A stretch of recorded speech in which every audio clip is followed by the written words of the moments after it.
Nasa ligtas ng kalagayan ang iba pang Filipino seafarers na sakay ng barkong tinamaan ng missile ng rebeldeng grupo na Houthi sa Gulf of Aden. Ngunit ayon sa DMW, hindi pa nakukuha sa ngayon ang 12 Pilipino na nasawi sa insidente. Si Noel Talakay sa sentro ng Balita Live. Audrey, tama ka dyan. Nasa maayos na ang kalagayan ng 10 Pinoy seafarers na napasama sa Houthi attack or Houthi rebel attack doon sa isang merchant vessel na naglalayag sa Red Sea at sa Gulf of Aden. Ito ang sinabi ni Secretary Hans Kakdak, Officer in Charge ng Department of Migrant Workers o DMW.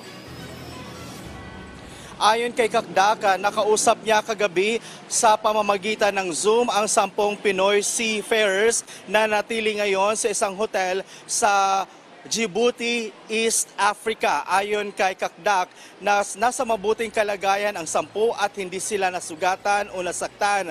Sabi pa ni Kakdak, nangako na ang kapitan ng barko na isang Indiano na alagaan nila ang 10 Pinoy na tripulante.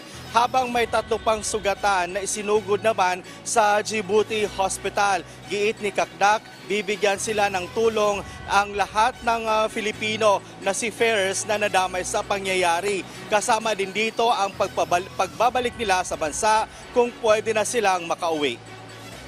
These are all based also on the directive of the President, who has given us a very, very clear signal and directive authority to make sure we do all we can that is possible to help provide full assistance to the families.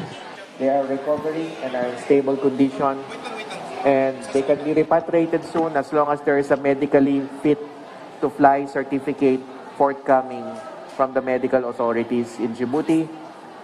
And most likely this will be a medical repatriation.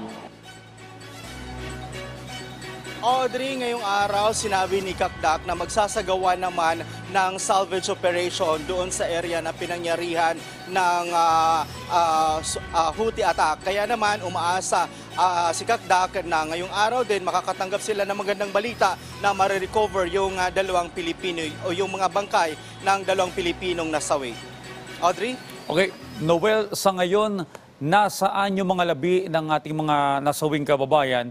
At na-update na ba yung kanilang mga pamilya dito sa Pilipinas kung kailan makakauwi o kailan ba ibabalik dito sa Pilipinas yung mga labi ng ating mga kababayan?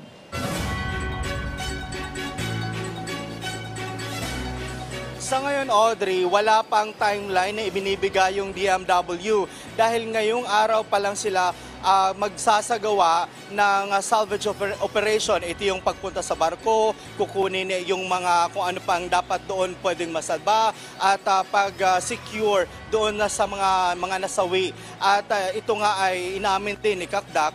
Hirapan ito dahil nga baka ma-wash out yung mga bangkay na nandoon pa sa loob barko. Pagdating naman sa mga pagpauwi doon sa hindi pa, yung hindi sugatan at nasa hospital.